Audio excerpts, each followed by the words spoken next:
Hello everyone, स्वागत है आप सभी का हमारे यूट्यूब चैनल फिजिक्स स्केल पर।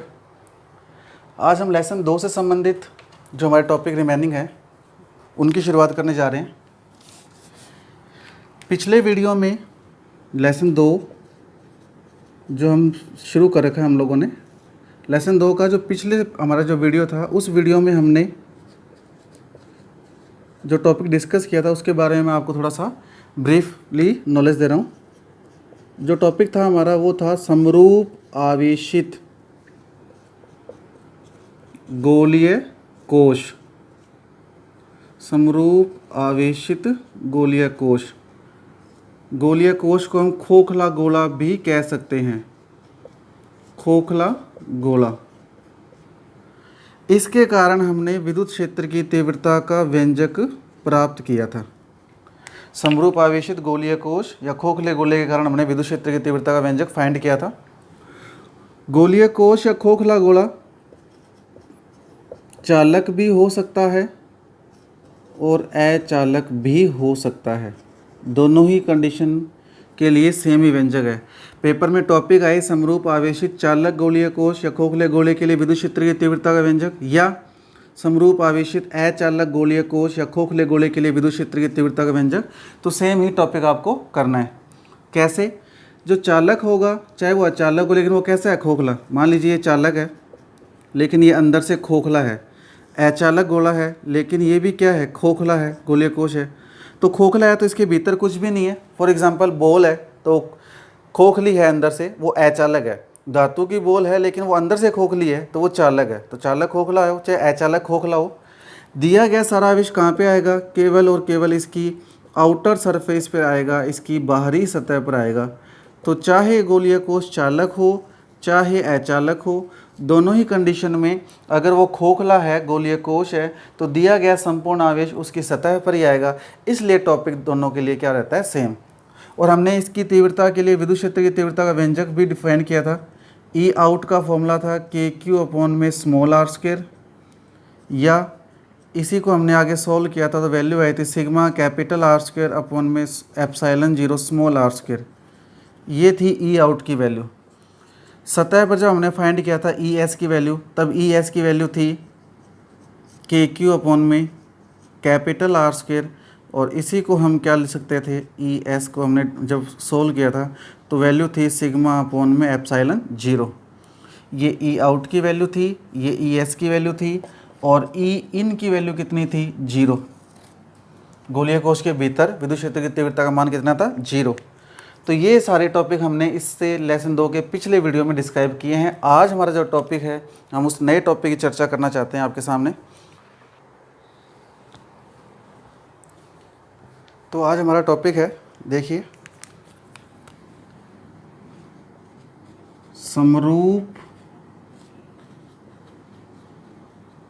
आवेशित चालक गोले।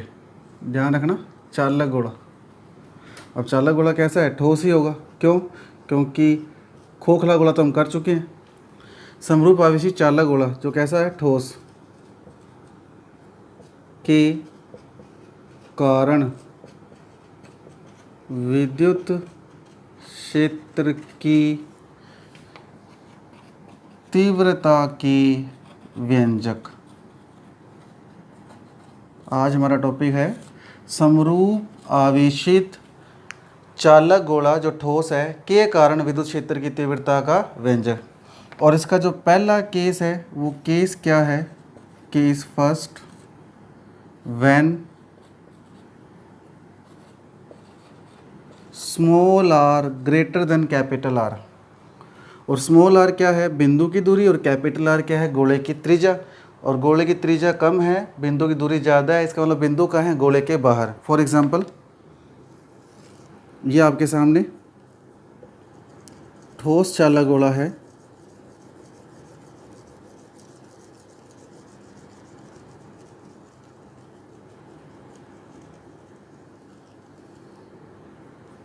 क्या है ये? ठोस चालक गोला। इसकी जो त्रिज्या है वो कितनी है, कैपिटल आर। जो त्रिज्या है वो कितनी है, कैपिटल आर। ये कैपिटल आर त्रिज्या है। इसके सेंटर पॉइंट ओ से स्मॉल आर दूरी पर एक बिंदु है पी। तो आप क्या लिखेंगे, when small R greater than capital R, अर्थात प्रेक्षण बिंदु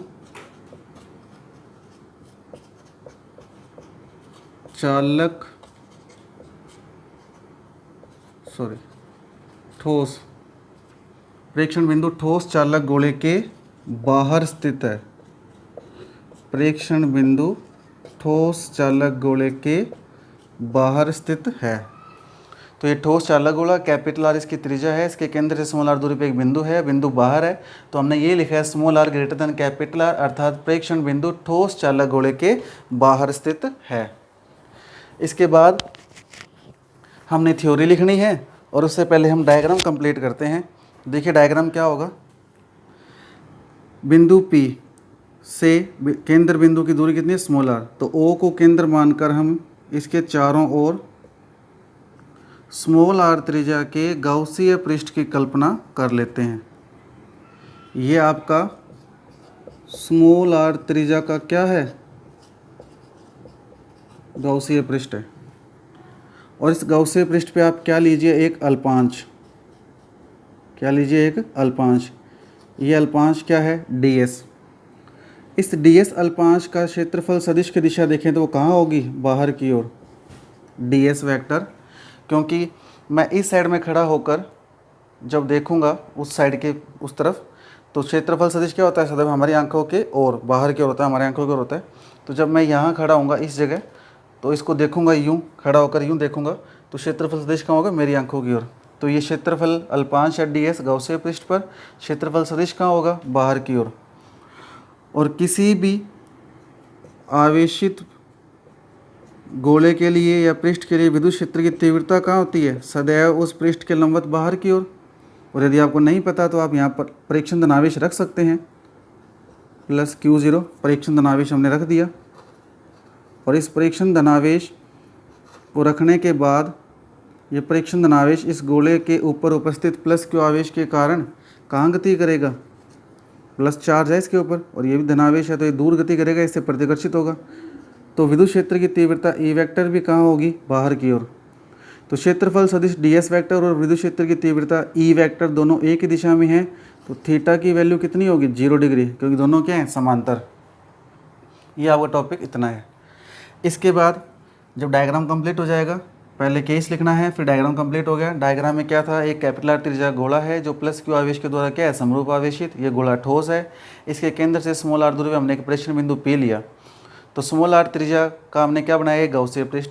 गाउसीय पृष्ठ पे क्या लेना है, अल्पांश ds। हमेशा अल्पांश गाउसीय पृष्ठ पे आएगा। और गाउसीय पृष्ठ पे अल्पांश था, और गाउसीय पृष्ठ को, अल्पांश को जब मैं देखूंगा तो क्षेत्रफल सदिश कहाँ होगा, मेरी आंखों की ओर, यानी बाहर की ओर होगा।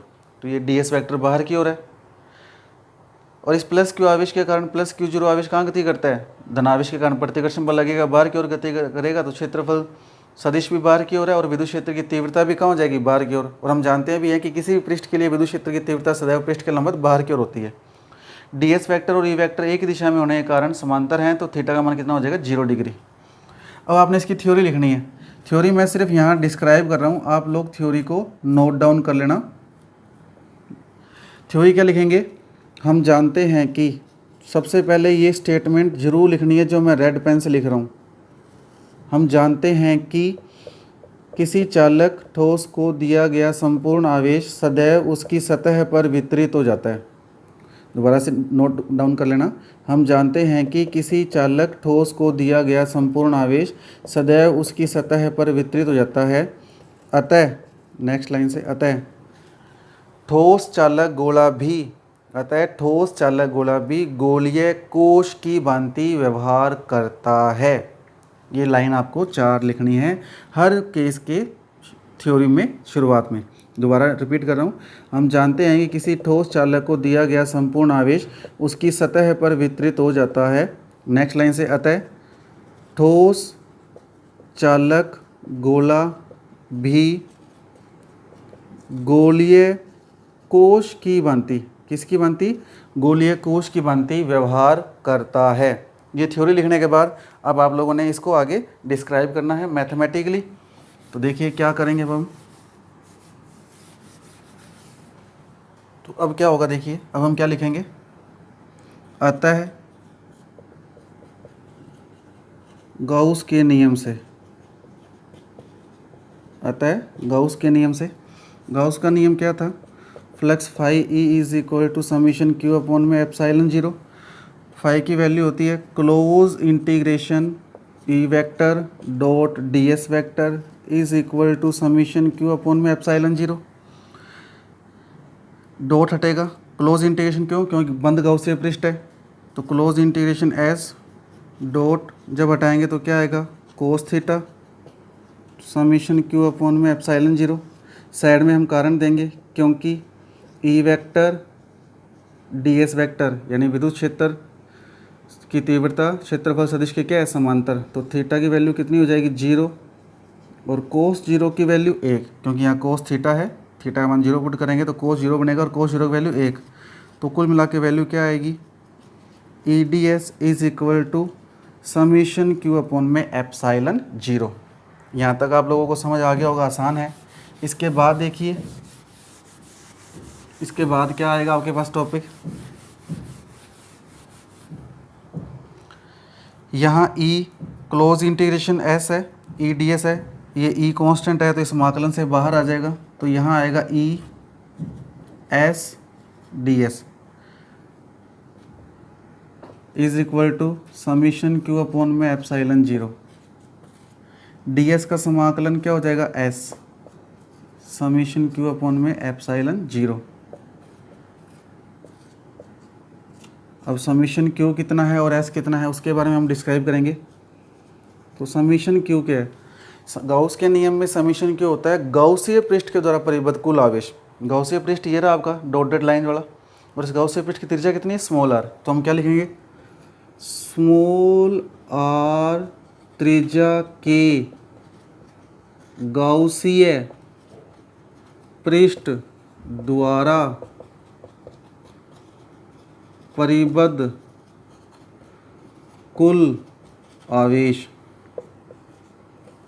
और इस समीशन स्मॉल आर त्रिज्या के गाउसीय पृष्ठ ने कितना आवेश घेरा है? परिबद्ध का मतलब घेरा गया, परिबद्ध या घेरा गया कुल आवेश। कितना आवेश घेर रखा है इसने? प्लस क्यू, क्योंकि इसके अलावा और कोई चार्ज नहीं है, तो यहाँ आ जाएगा प्लस क्यू। और एस क्या है? एस डी एस का समाकलन एस आया था और डी एस का था क्षेत्रफल अल्पांश, और क्षेत्रफल अल्पांश हम कहाँ लेते हैं? हमेशा गाउसीय पृष्ठ पर। तो बच्चे यहाँ बहुत बड़ी गलती कर देते हैं, एस पृष्ठीय क्षेत्रफल ले देते हैं सीधा, लेकिन उन्हें ये नहीं पता लगता कि पृष्ठीय क्षेत्रफल किसका है, गाउसीय पृष्ठ का है या गोले का है। तो देखिए ये डॉटेड लाइन है, गाउसीय पृष्ठ था, और अल्पांश कहाँ लिया था? गाउसीय पृष्ठ पर। तो डी एस का समाकलन एस आया, तो एस गाउसीय पृष्ठ का क्षेत्रफल है। तो आप यहाँ लिखेंगे एस क्या है? स्मॉल आर त्रिज्या के गाउसीय पृष्ठ का पृष्ठीय क्षेत्रफल। स्मॉल आर त्रिज्या के गाउसीय पृष्ठ, और ये गाउसीय पृष्ठ कैसा है? गोला, और गोले का पृष्ठीय क्षेत्रफल होता है 4 पाई आर स्क्वायर। लेकिन आर कौन सा आएगा? स्मॉल आर, क्योंकि गाउसीय पृष्ठ की त्रिज्या कितनी है? स्मॉल आर है, तो हमने लिखा है स्मॉल आर त्रिज्या के गाउसीय पृष्ठ का पृष्ठीय क्षेत्रफल 4 पाई आर स्क्वायर। दोनों वैल्यू पुट कर दीजिए, तो आपके पास वैल्यू आ गई E is equal to Q upon में 4 pi epsilon zero small are square. Q upon में एप्साइलन जीरो ये रहा, और ये 4 पाई आर स्क्वायर यहाँ पे आएगा, और हम इसके पैरों में लगाएंगे आउट। आउट क्यों? क्योंकि बिंदु बाहर स्थित है। तो वैल्यू कितनी आ गई ई आउट की? क्यू अपॉन में 4 पाई एप्साइलन जीरो, और आप लोगों को पता है 1 अपॉन में 4 पाई एप्साइलन जीरो किसके बराबर होता है? के के। तो मैं इस फॉर्मूले को ऐसे भी लिख सकता हूँ, ई आउट इज इक्वल टू के क्यू अपॉन में स्मॉल आर स्क्वायर, के क्यू अपॉन में स्मॉल आर स्क्वायर। तो ये आपके पास ई आउट के क्या आगे दो फॉर्मूले, ठीक है। अब हम इसी फॉर्मूले को हम थोड़ा सा आगे डिस्क्राइब करें।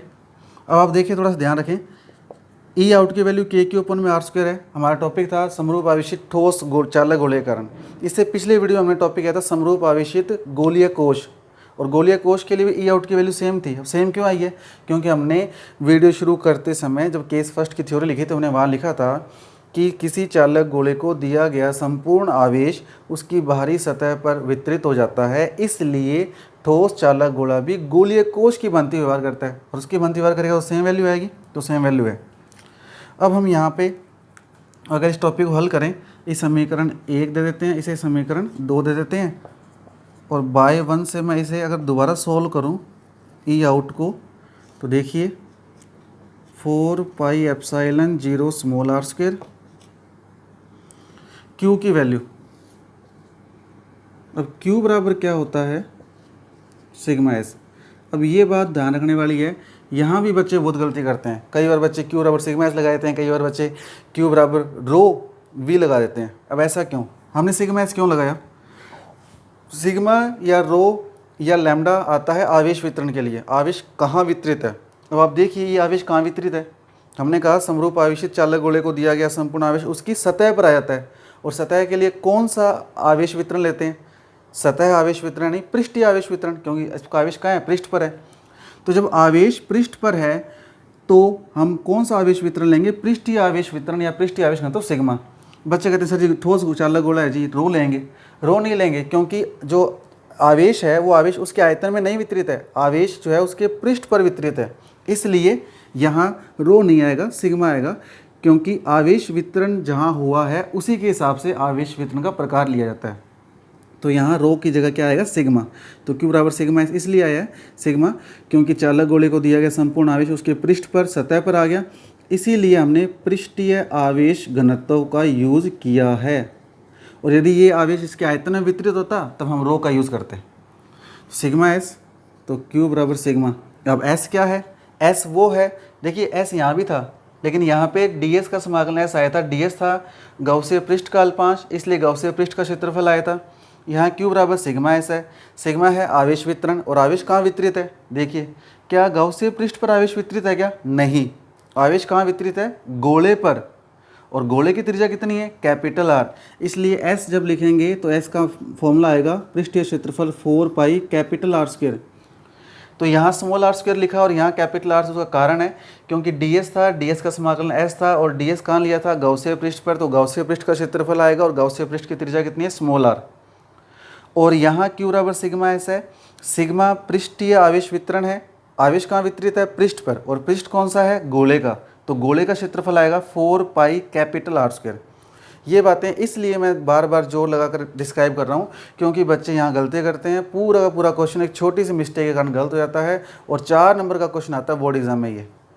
तो यहाँ वैल्यू पुट करें इसकी, तो ये आएगा sigma into 4 pi capital R square. 4 पाई से 4 पाई क्या हो गया? कैंसल। तो ई आउट की वैल्यू क्या आई? Sigma capital R square epsilon 0 into small are square. तो ई आउट की वैल्यू के क्यू अपॉन में स्मॉल आर स्क्वायर, या ई आउट की value sigma capital R square upon में epsilon 0 into small are square. ये आपके पास ई आउट का केस फर्स्ट कंप्लीट होगा एकदम पूरा। तो उम्मीद करता हूँ कि जो आपको बातें बताएगी ये दो यहाँ पर, एक तो इस एस की और एक इस एस की, दोनों समझ आ चुकी होगी। ये आवेश वितरण के लिए आवेश गोले पर वितरित है, इसलिए गोले का क्षेत्रफल आएगा तो गोले की त्रिज्या लेंगे। ये अल्पांश के लिए था, अल्पांश गौसीय पृष्ठ पे था, तो गौसीय पृष्ठ का क्षेत्रफल आएगा तो गौसीय पृष्ठ की त्रिज्या आएगी स्मॉल आर। तो ये आपका टॉपिक कंप्लीट हो गया। अब हम केस सेकंड की ओर बढ़ते हैं, केस सेकंड करते हैं। केस सेकंड क्या है आपके पास? केस सेकंड होगा जब small R equal to capital R. तो देखिए case second when small R is equal to capital R. इसका मतलब क्या होगा? अर्थात प्रेक्षण बिंदु चालक गोले के पृष्ठ पर स्थित है। कहाँ स्थित है? पृष्ठ पर, क्योंकि स्मॉल आर बिंदु की दूरी होती है और कैपिटल आर गोले की त्रिज्या। फॉर एग्जांपल मैं यहाँ आपको ड्राइव कर देता हूँ इसका डायग्राम। ये ठोस है,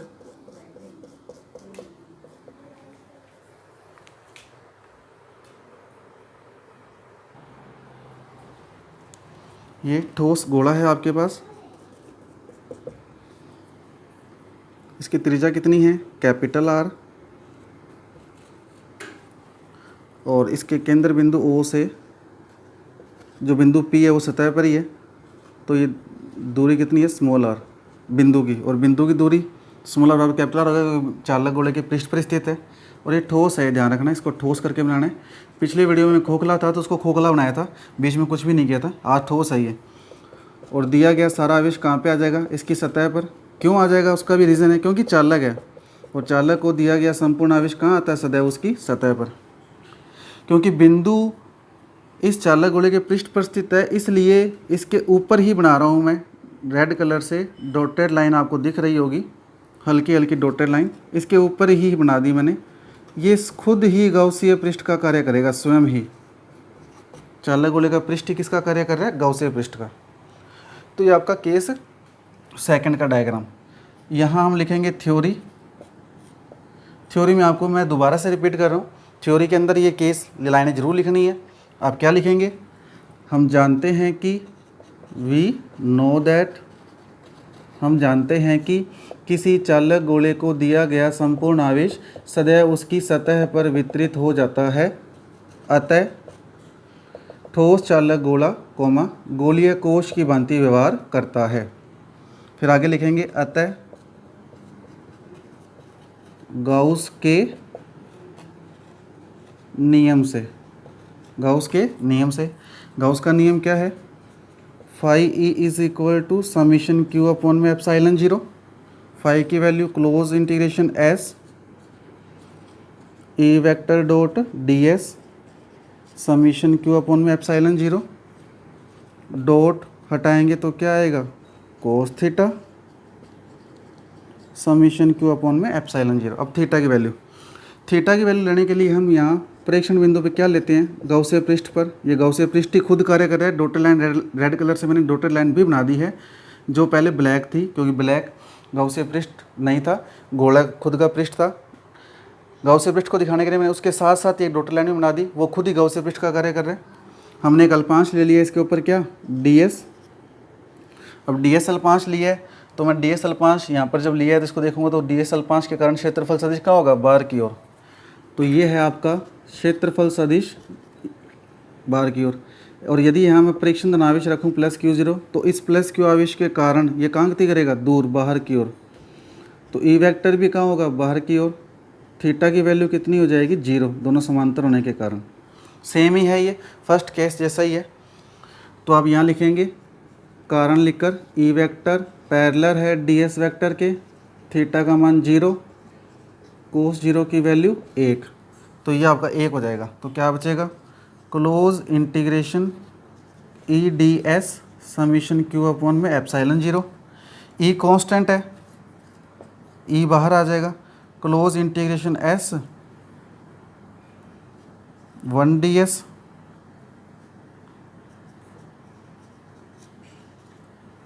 is equal to summation Q upon में एप्साइलन 0। अब इसके बाद इसको आगे हमने सॉल्व करना है, मैथमेटिकली है ये। तो देखिए क्या होगा,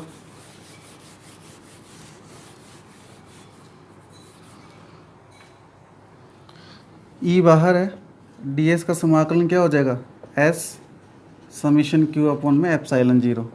अब एस की वैल्यू पुट करनी है और समीशन क्यू की। तो देखिए समीशन क्यू क्या है, समीशन क्यू होता है गाउस के नियम में गौसीय पृष्ठ के द्वारा परिबद्ध आवेश। ये रेड कलर की डॉटेड लाइन गौसीय पृष्ठ का कार्य कर रहा है, और ये उस चालक गोले के ऊपरी बिंदु होने के कारण वही गौसीय पृष्ठ है। तो हम क्या लिखेंगे, स्मॉल आर बराबर कैपिटल आर त्रिज्या। क्यों, क्योंकि बिंदु गोले के ऊपर ही है।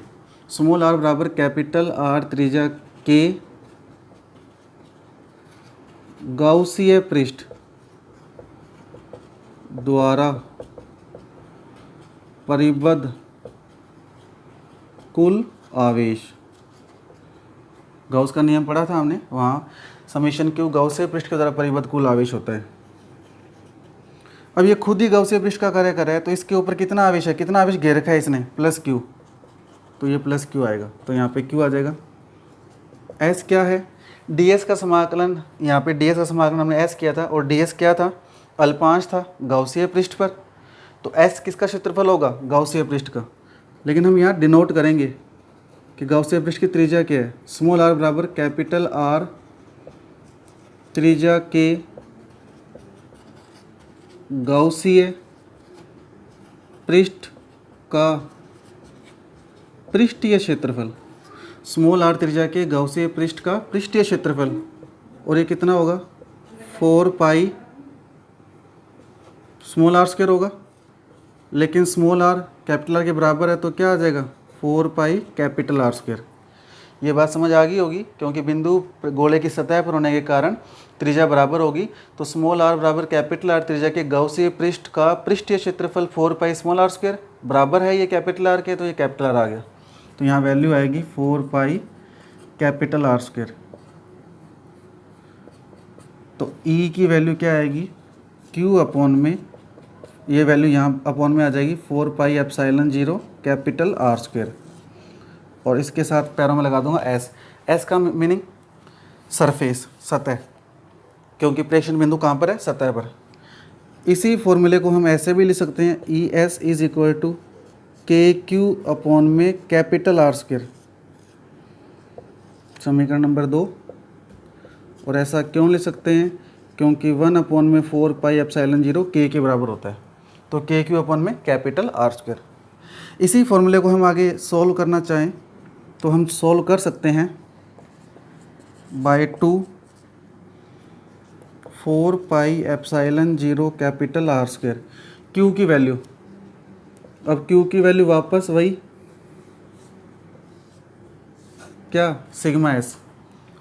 अब Q सिग्मा इसलिए लिया है क्योंकि आवेश जो चालक गोले को दिया है वो सतह पर आ गया, सतह पर आने के कारण पृष्ठीय आवेश वितरण लेंगे तो पृष्ठीय आवेश घनत्व आएगा, तो सिग्मा आएगा। अब S क्या है, S है क्षेत्रफल, किसका क्षेत्रफल, जहाँ आवेश उपस्थित है, आवेश कहाँ उपस्थित है, पृष्ठ पर, तो पृष्ठ का क्षेत्रफल आएगा, और पृष्ठ का क्षेत्रफल क्या होगा 4 pi capital R square, 4 pi capital R square. ये वैल्यू पुट करें तो 4 pi capital R square into में सिग्मा, तो 4 पाई से 4 पाई कैंसिल, R स्क्वायर से R स्क्वायर कैंसिल, तो E सरफेस की वैल्यू आ गई सिग्मा अपॉन में एप्सिलॉन 0। और ये वैल्यू भी सेम पिछले टॉपिक जैसे ही है, जो गोलीय कोश खोखला किया था हमने, खोखला गोला गोलीय कोश के लिए, और ये इसलिए सेम आ रही है क्योंकि हमने डिस्क्राइब पहले थ्योरी में कर दिया है। थ्योरी जब लिखते हैं केस सेकंड और केस फर्स्ट की, कि किसी भी चालक को दिया गया संपूर्ण आवेश उसकी सतह पर आता है, और सतह पर आता है तो वो किसकी भांति व्यवहार करता है, चालक खोखले गोलीय कोश की भांति व्यवहार करेगा। तो ये आपके 2 केस कंप्लीट हो गए। तीसरा केस,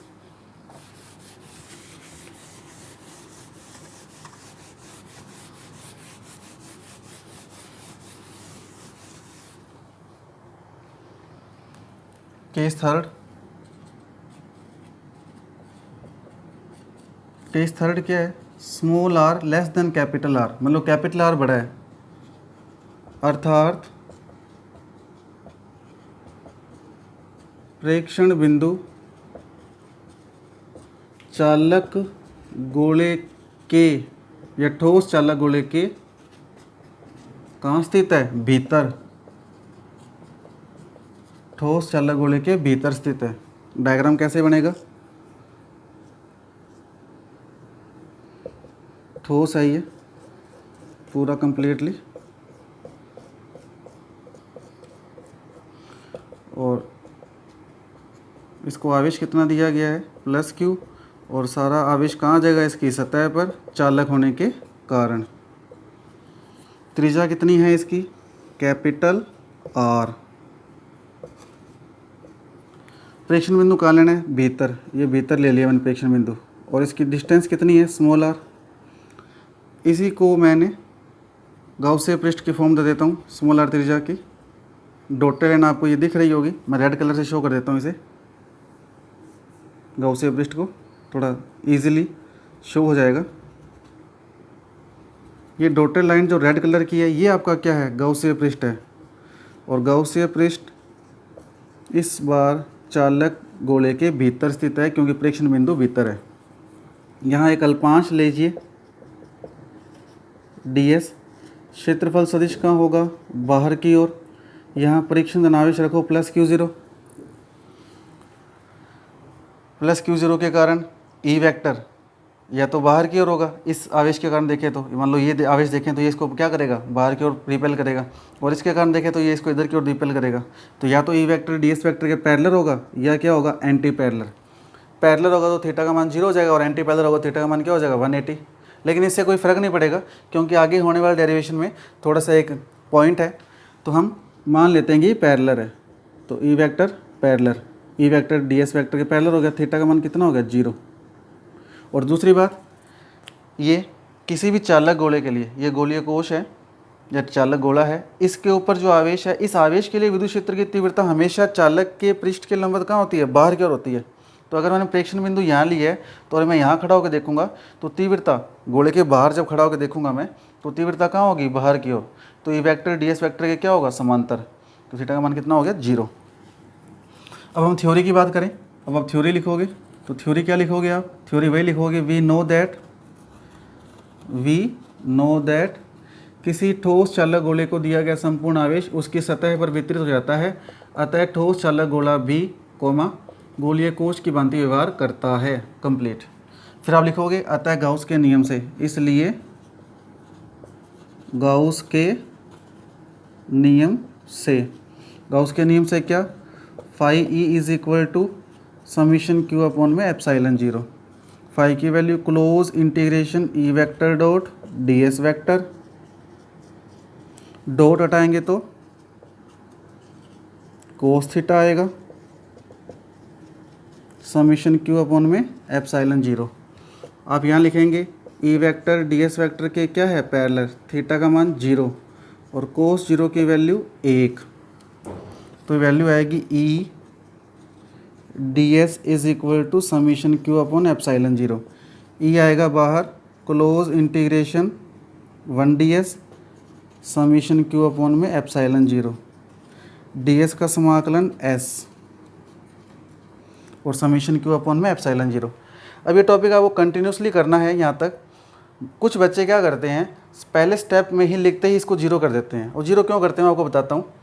समीशन क्यू क्या है, समीशन क्यू होता है गाउसीय पृष्ठ के द्वारा परिबद्ध कुल आवेश। गाउसीय पृष्ठ इस बार चालक गोले के भीतर होने के कारण, क्योंकि बिंदु हमने अंदर लिया है स्टेटमेंट के अकॉर्डिंग, r कैपिटल बड़ा है, स्मॉल r छोटा है, तो ये गाउसीय पृष्ठ अंदर आ गया। एक बल है बड़ी, सारा का सारा आवेश उसके ऊपर है, चालक होने के कारण हमने गाउसीय पृष्ठ उसके भीतर लिया है, जैसे यहाँ पर है। तो इस गाउसीय पृष्ठ के द्वारा परिबद्ध आवेश क्या है, क्योंकि चालक गोला है, सारा आवेश इसके बाहर सतह पर आ गया, अंदर तो कुछ भी नहीं है, खाली है, एक तरीके से आवेश तो नहीं है अंदर इसके। तो आवेश की तुलना में, आवेश के अकॉर्डिंग ये खाली है अंदर से, तो सारा आवेश इसकी सतह पर आ गया चालक होने के कारण। तो इस गाउसीय पृष्ठ ने कितना आवेश घेरा है, कोई आवेश नहीं घेरा है, क्योंकि आवेश तो गाउसीय पृष्ठ के बाहर है चालक गोले पर। तो समीशन क्यू की वैल्यू कितनी हो जाती है, 0, और 0 होते ही यहाँ पर हम 0 कर देते हैं। वो एक स्टेप में कंप्लीट हो जाता है टॉपिक होगा, लेकिन क्योंकि आपकी लेफ्ट हैंड साइड पूरी कंप्लीट करनी है, आप लोगों ने चल रही है गाउस के नियम से, तो ये पूरा कंप्लीट करना है और अंतिम स्टेप तक ले जाके इसको पूरा करना है। पहले स्टेप में इसको ख़त्म नहीं करना, अदरवाइज के आपको मार्क्स नहीं प्राप्त होंगे। तो अब देखिए आगे क्या लिखना है। उम्मीद करता हूँ यहाँ तक आपको समझ आ चुका होगा। अब इस स्टेप के बाद आपको क्या लिखना है, ई की वैल्यू क्या आएगी, ई इन लिखेंगे, ई की वैल्यू आएगी आपके पास s इंटू एप्साइलन 0, और समीशन क्यू क्या है, समीशन क्यू है स्मॉल r त्रिज्या के गाउसीय पृष्ठ का पृष्ठीय क्षेत्रफल, सॉरी स्मॉल r त्रिज्या के गाउसीय पृष्ठ द्वारा परिबद्ध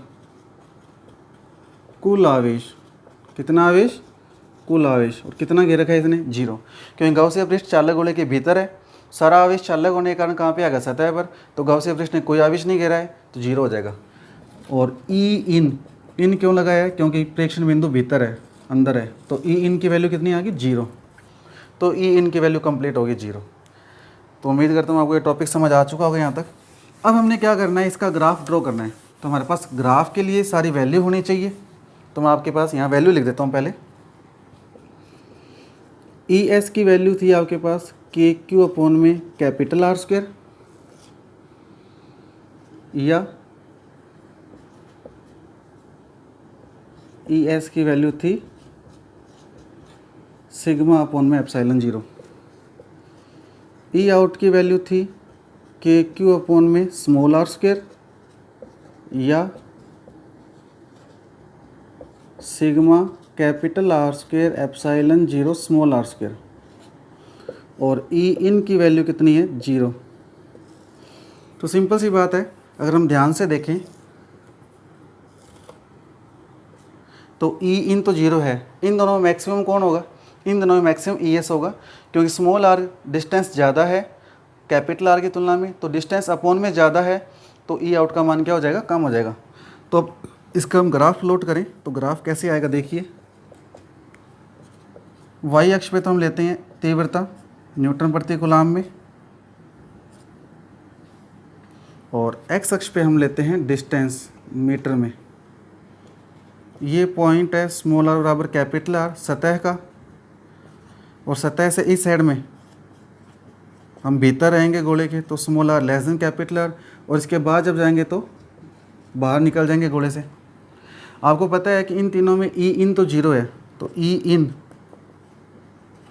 केंद्र से लेकर, मतलब ये गोला है, इस गोले के केंद्र से लेकर सतह तक, केंद्र पे डिस्टेंस कितनी होती है 0, और सतह तक जब जाएंगे तो केंद्र से लेकर 0 डिस्टेंस से लेकर सतह तक तीव्रता का मान क्या रहेगा, 0। तो यहाँ से लेकर यहाँ तक ई इन का मान 0। और इन दोनों में कौन मैक्सिमम है, ई एस, क्योंकि स्मॉल आर बड़ा है कैपिटल आर से, और जब अपॉन में वैल्यू बड़ी होती है तो वैल्यू क्या हो जाएगी, टोटल आंसर क्या आएगा, छोटा, तो ई आउट कम हो जाएगा। तो ये ई आउट की वैल्यू है, किसकी वैल्यू है, ई आउट की वैल्यू है, सॉरी ये आपके पास ई आउट की वैल्यू है इस तरह से। और ई आउट जो है वो स्मॉल आर जो डिस्टेंस है उसके वर्ग के व्युत्क्रमानुपाती है। और ये आपके पास क्या है, ई एस, और ये मैक्सिमम है इन तीनों में, क्योंकि ये तो पता लग ही रहा है कि ई इन 0 है और ई आउट में आर स्मॉल आर बड़ा है, तो ये वैल्यू इसकी तुलना में क्या आएगी, कम आएगी। तो ई आउट कम है, इसलिए डिस्टेंस के अकॉर्डिंग जैसे जैसे डिस्टेंस बढ़ रही है वैसे वैसे ई आउट का मान घटता जा रहा है। ई एस मैक्सिमम है और ई इन कितनी है, 0। तो ये आपका इसका क्या है, ग्राफ। तो आज का हमारा टॉपिक कंप्लीट है। उम्मीद करता हूँ आपको ये टॉपिक समझ आ चुका होगा अब तक। और ये टॉपिक और इससे पिछले वीडियो में जो हमने टॉपिक किया था समरूप आवेशित गोलीय कोश चालक या अचालक खोखला गोला है, उसके कारण उत्पन्न तीव्रता का व्यंजक, और ये सेम आ रहा है, डिटो सेम व्यंजक आ रहे हैं, सेम ग्राफ आ रहा है। क्यों आ रहा है, क्योंकि किसी भी ठोस चालक गोले को दिया गया संपूर्ण आवेश जब उसकी सतह पर आ जाता है चालक होने के कारण, तो वो भी गोलीय कोश की भांति व्यवहार करता है। और ये हमने तीनों केस के अंदर स्टार्टिंग में एक लाइन लिखी है, लिखने के बाद ही हमने टॉपिक डिस्क्राइब किया है। तो मिलते हैं अगले वीडियो में। धन्यवाद आप सभी का।